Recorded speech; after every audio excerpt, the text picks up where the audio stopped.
diciembre. Resume todo lo que ha sido el resto del año. La cárcel del alma, capítulo 3. La luz y las tinieblas se procesan alternativamente en toda la creación, en la misma forma en que en una balanza se posan el peso y el contrapeso para determinar el valor de lo pesado y tener conocimiento del precio del producto que se ha pesado. Las tinieblas son el contrapeso de la luz y viceversa. Por consiguiente, el límite de la luz es la oscuridad. Cuando el sol se pone detrás de algún planeta, su luz se extingue y da paso a la oscuridad, para que los que duermen se levanten, mientras que los que trabajan se entreguen al descanso. Es así como se mantiene el equilibrio de la vida universal. Sin este equilibrio, sin este vaivén de la claridad y la oscuridad, estaríamos condenados al exceso de la una o de la otra, lo cual sería de verdad insoportable para la vida de las criaturas que pueblan los planetas de cualquier sistema solar. Los sistemas solares son organismos existentes en el espacio infinito y están poblados por multitudes humanas y divinas, que andan en busca de niveles cada vez más altos de perfección y grandeza, para sumergirse al final en el seno del sagrado absoluto, donde se terminan todas las leyes y se fusionan todas las esencias y espíritus, engrandeciendo así el poder y la magnitud del sagrado espacio absoluto. La verdadera función del absoluto es crecer. Los procesos de inhalación y exhalación del absoluto se los conoce como días cósmicos y noches cósmicas. De modo que cuando el absoluto exhala, salen a la vida todos los organismos vivientes, incluyendo los átomos, que son las formas más mínimas de la vida. Un átomo contiene en sí mismo la materia, la conciencia y el espíritu. Por eso se lo considera como un cosmos. Podríamos llamar el microcosmos, perdón.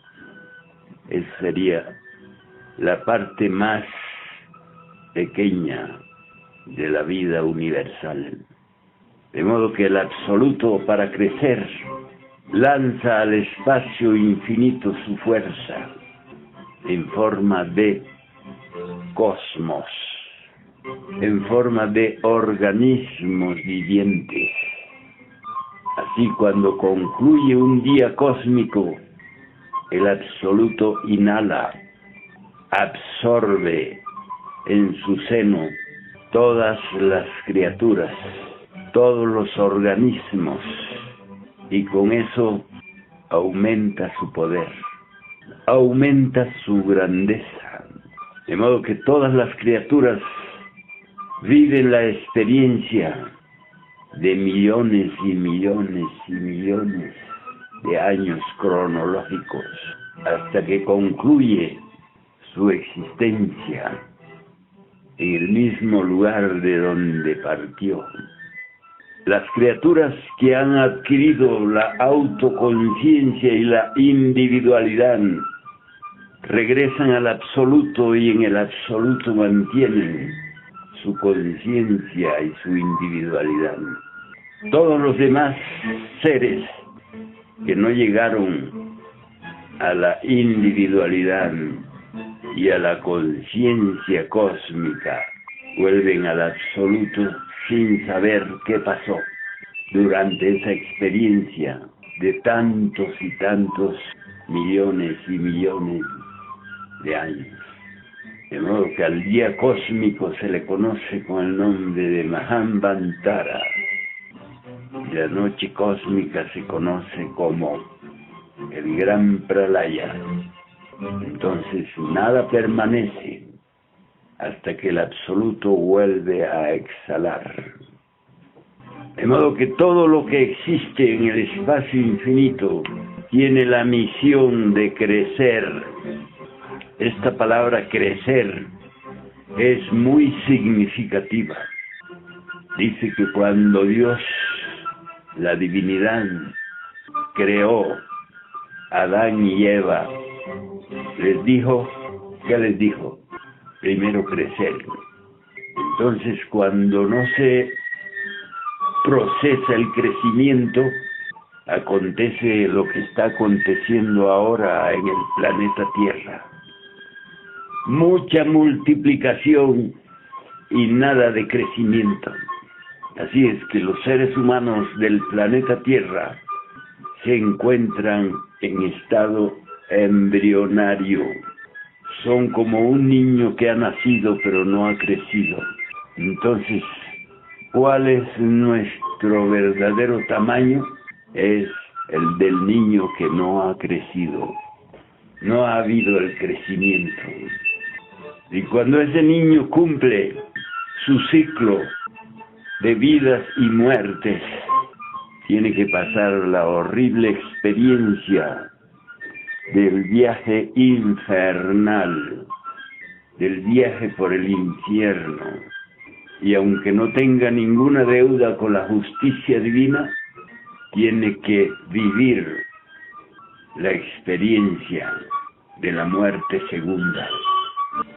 Terminada la muerte segunda, vuelve el niño por el proceso de la evolución a buscar otra oportunidad en el estado humano.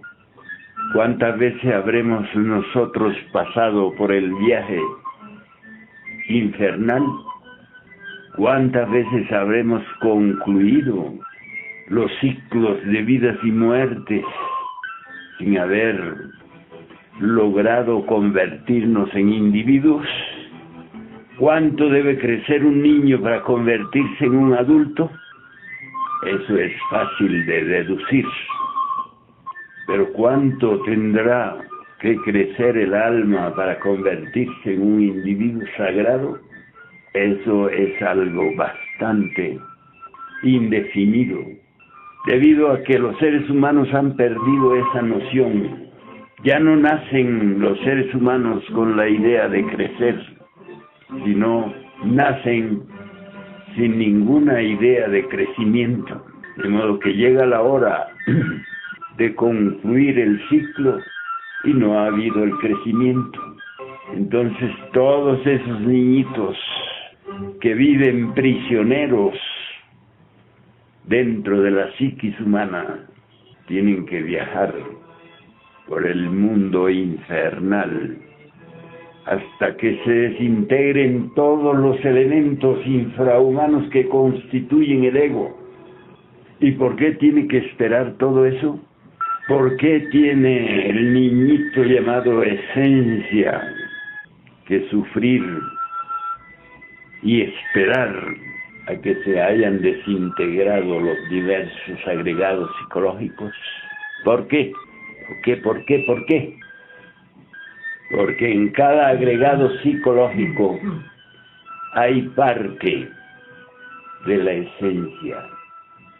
De modo que cuando mueren todos los yoes psicológicos, queda libre la totalidad de la esencia. Cuando mi Madre Divina desintegró uno de mis agregados psicológicos, vino a mí algo así como una luciérnaga. ¿Qué era eso? La parte de la esencia que estaba embotellada en ese agregado psicológico. De modo que para mí es una experiencia vivida. En cada agregado psicológico hay parte embotellada de nuestra esencia universal. Por eso es que insistimos tanto en la cuestión esa de la muerte misma. De modo que cada vez que concluye un día cósmico, todo vuelve al absoluto y vuelve en la forma en que se encuentre, en el estado en que se encuentre. Y si vuelve sin tener la individualidad y la conciencia, entonces es como una gota de agua que ingresa al mar y se convierte en el mar, pero no tiene conciencia de su individualidad. ¿Quieren hacer alguna pregunta sobre este aspecto? Cuando sucede eso, ¿son absorbidos solamente todos los que están en el estado humano o también los que están en otros reinos? Normalmente cuando termina un día cósmico ya no existe el reino animal ni el vegetal. Cuando las esencias salen del absoluto, asumen multitud de formas existenciales que van desde las inconmensurables galaxias hasta los infinitesimales átomos de cualquier materia orgánica o inorgánica, formándose el escalonamiento de los 7 cosmos de que está formado el rayo de la creación, cuyos grados de materialidad van determinando el número de leyes que gobiernan en cada organismo o cosmos. La materialidad inicial es el grado 1, que corresponde a la ley única del absoluto, lo que significa que en esa región no existe más que un solo grado de materialidad. La progresión de este único grado de la materia crea el segundo cosmos, que deviene con 3 leyes en su constitución, por la multiplicación del 1 por 3. Pues nada puede surgir a la vida sin el concurso de las 3 fuerzas conocidas como positiva, negativa y neutra, o sea, óvulo, zoospermo y matriz. El tercer orden de mundos se forma por la acción de las 3 leyes del cosmos anterior y 3 leyes propias, por lo que este tercer orden de materialidad está asignado por 6 leyes y así continúa desarrollándose la materialidad de la energía universal, desde su grado más sutil hasta el más denso, con escala matemática de 1, 3, 6, 12, 24, 48, 96 y 192. La materia se hace perceptible a los sentidos a partir del grado 3, que corresponde al nivel del conjunto de todo lo creado, o macrocosmos, llamado así por la imposibilidad de ser percibido en su conjunto, ya que solo se lo puede concebir con una imaginación suprahumana. Es, pues, el grado de materialidad lo que establece la diferencia del nivel de ser entre una estructura viviente y otra. Por lo tanto, el nivel de ser más elevado es el del absoluto, por lo que se lo considera como el Padre omnipotente, omnimisericordioso y omnipresente, cuya potencia da origen a todo el funcionalismo de las incontables galaxias con sus innumerables sistemas solares, desde el punto de vista de los microcosmos llamados seres humanos. Podemos decir que en su estructura una fracción del absoluto puede elevarse de nivel en nivel, de escala en escala, hasta alcanzar el punto de partida original y sumergirse en él, sin perder su propia conciencia, su propia individualidad, lo cual sería su finalidad y objetivo. Quiero decir que mediante una secuencia consciente y voluntaria de esfuerzos y superesfuerzos, el ser humano puede alejarse del nivel 48 y situarse en el nivel 24, escapando así de los efectos dolorosos de una materialidad tan densa que a duras penas le permite existir. La materialidad viene como condensación de la energía universal, la energía que expele el absoluto cuando va a iniciar un día cósmico. La iniciación de un día cósmico se procesa mediante la formación de lo que se llama la vida, el universo, el infinito. Todos esos términos están relacionados con la vida que existe entre nosotros y el propio absoluto, la propia energía creadora. En todos nosotros, los humanos, existen fundamentos científicos de la fuerza que nos ha creado. Si no fuese así, entonces nosotros seríamos como barcos sin timonel, como barcos náufragos en medio de una horrible tempestad. De modo que cuando las gentes hablan de Dios, cuando las gentes hablan del Creador, del Supremo Hacedor, se están refiriendo inconscientemente al absoluto. Si es verdad que existe un solo Dios verdadero, omnipotente, pero se trata del absoluto, de la fuente de donde emanan todas las vidas gigantescas y microcósmicas. De modo que al volver al absoluto, nosotros estamos volviendo a la fuente de donde hemos salido. Pero eso acontece después del final del día cósmico, que son millones y millones y millones y millones y miles de millones de años. Lo importante es, pues, comprender la necesidad de cristalizar en sí mismos, en nosotros mismos, esa fuerza extraordinariamente grande, cristalizarla en nosotros mismos. Y eso requiere un viaje que va del mineral al vegetal, al animal, al humano, al ángel, al arcángel, al serafín, al querubín, a la potestad, a los tronos, la escala misteriosa que vio Jacob en su sueño. De modo que nuestro principal objetivo es el ángel, porque ya hemos vivido la experiencia del mineral, del vegetal, del animal y del humano.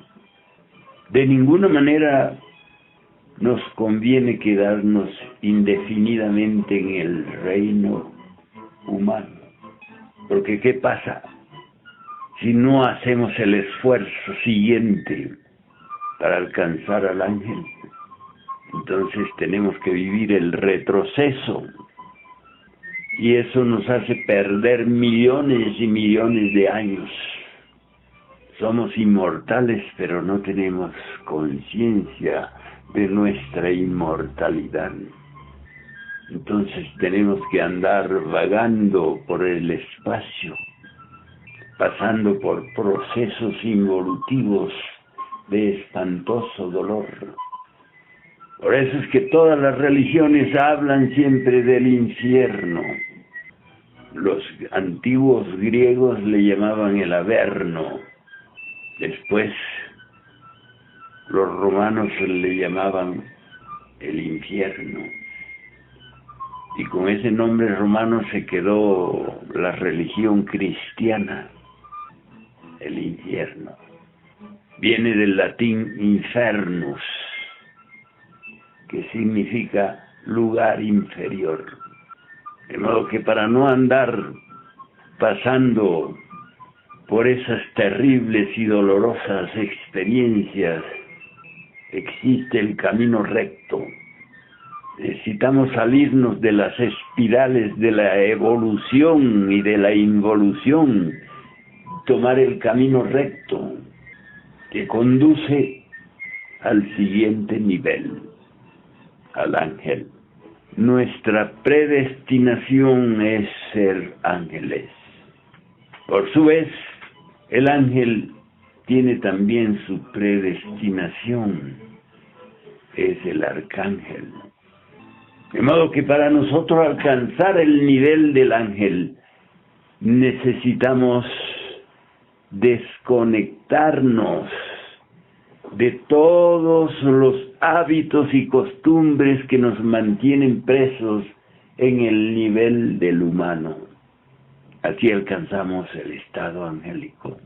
Mientras exista algún hábito, alguna costumbre psicológica, no podemos alcanzar el ángel, porque eso es como una atadura que nos sostiene ligados al humano.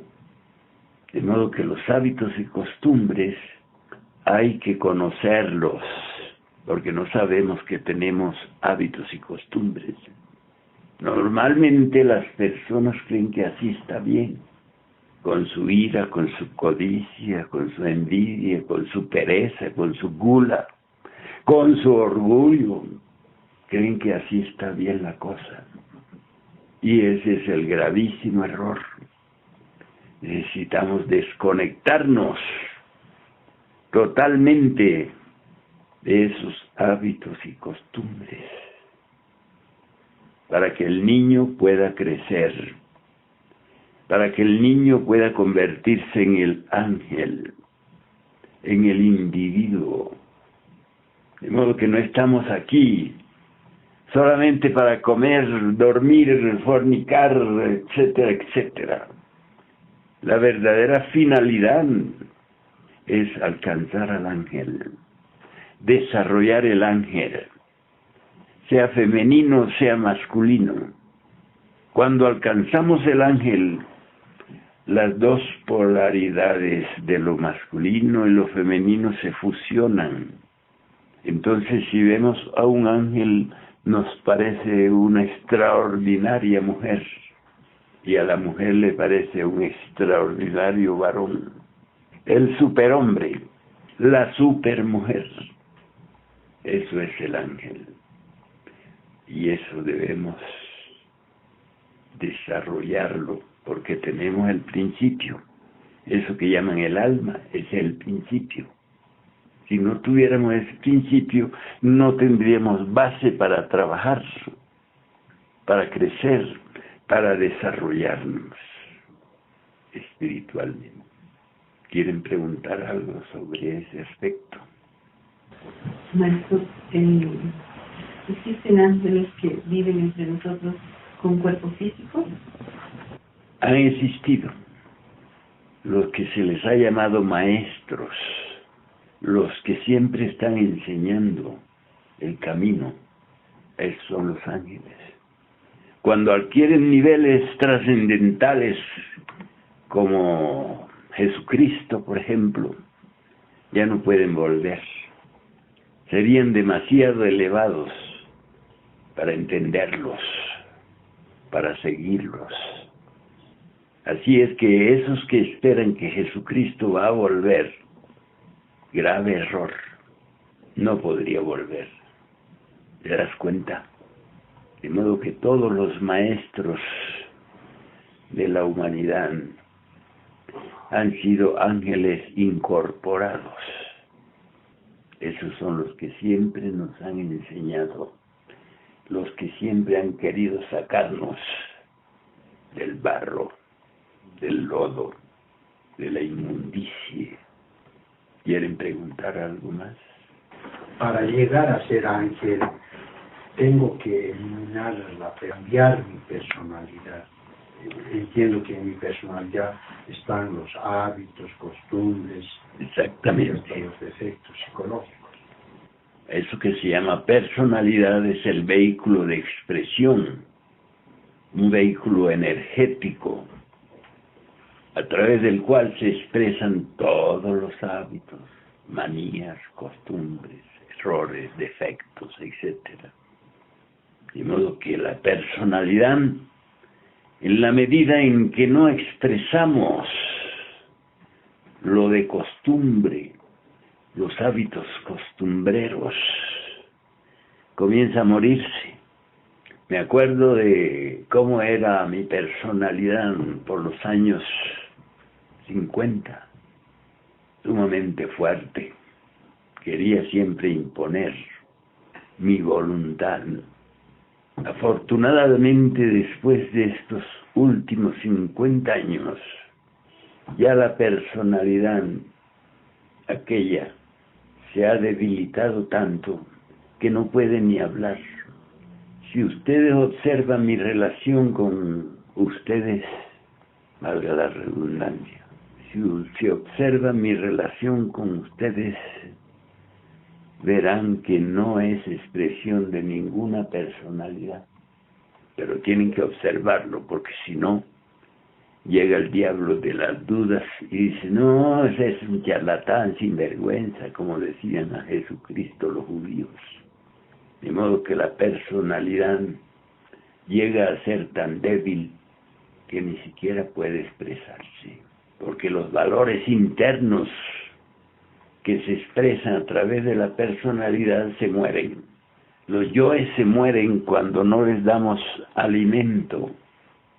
Los yoes son eliminados por las fuerzas divinas, pero para que tengamos derecho a pasar por esa eliminación, debemos tener a los yoes muy a raya. Usted de ahí no pasa. Así es como quedan listos los elementos infrahumanos que constituyen el ego. Quedan listos para ser eliminados. No olviden los tres aspectos: descubrir, comprender, eliminar.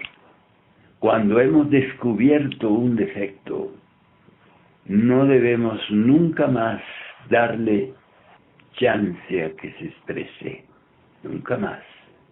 Así es como debe morir todo defecto psicológico. Para eso le estamos dando las técnicas. No identificarse, observarse constantemente, no dormirse. ¿Qué quiere decir no dormirse? Exactamente, estar siempre alerta y vigilante, como vigía en época de guerra. Basta un descuido y enseguida nos toma la atención algún elemento infrahumano, especialmente la ira y la lujuria. Así es como podemos lograr el ángel dentro de nosotros mismos. De modo que el ángel vendría a ser entonces el superhombre. ¿Está dentro de nosotros? Sí está, pero en estado embrionario. Hay que trabajarlo, hacerlo crecer, hacerlo desarrollar, hasta que se convierta en un gigante, o sea, en el individuo sagrado. Maestro, ¿existen los ángeles caídos? ¿O a qué se refiere a decir ángeles caídos? Bueno, los que se han caído son los que se cayeron. Quiere decir que han vuelto a lo que ya habían superado. Antes de la caída paradisíaca, nosotros vivíamos en el nivel de los ángeles. Éramos inmortales antes de la caída paradisíaca. Por eso fue que la divinidad dijo que ahora conoceríamos la muerte después de la caída. Es decir, fue una humanidad que se entregó a los hábitos y costumbres de la vida animal. Entonces toda la humanidad, llamada Adán y Eva, cayeron en la generación animal, a pesar de la advertencia divina de no comer el fruto prohibido. Eso significa literalmente lo siguiente: no usar los órganos sexuales para fornicar. Eso significa literalmente no comer el fruto prohibido. Maestro, siendo ángel ya uno puede entrar en contacto con el absoluto o es ya parte de... Es parte. Es un largo proceso. El ángel, el arcángel, el serafín, el querubín, la potestad, el trono.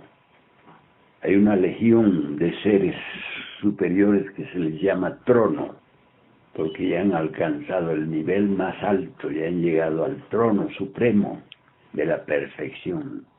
De modo que esos seres pueden ir ingresando en el absoluto aunque no haya terminado el día cósmico, porque ya han alcanzado el límite de la perfección, pero han pasado primero por humanos, ángeles, arcángeles, etcétera, etcétera. Así pues que todos esos ángeles, la ira desarrolla constantemente la violencia, provoca la violencia, el odio y hasta el crimen, de modo que hay que comprenderla, no identificándose con la ira, no justificando la ira, no decir cosas como, claro, ¿cómo no me voy a enojar si esto me está molestando tanto? Porque eso es mentira. Nadie tiene poder para hacernos enojar. El que sí tiene poder para hacernos enojar es el propio demonio de la ira. De modo que primero descubrimos el defecto, luego lo comprendemos y luego viene su eliminación, su muerte. Así es como combatimos todos y cada uno de los elementos que constituyen al ego. Perdón, ¿y cómo se lo elimina? Se lo comprende y se lo elimina. No es muy fácil la conclusión. Cuando usted no le da de alimentar a una fiera, se muere de inanición, así se elimina. Pero digamos, no es normal un cierto grado de ira, no es normal. Absolutamente. Es completamente anormal el que una persona se enoje por algo. Pero tiene usted el caso de Jesús que entra al templo y ve que saca un látigo y empieza a golpear a todo el mundo, tira las cosas que estaban sobre las mesas, aloja y dice, habéis convertido la casa de oración de mi padre. Pero no hay que confundir el sueño psicológico con el sueño corporal. El sueño corporal es una cosa necesaria, tenemos que hacerlo todos los días para que se reponga todo el sistema orgánico, toda la máquina. Este es el esoterismo crístico, mediante el cual podemos autorrealizarnos íntimamente. Muchas gracias por escucharme.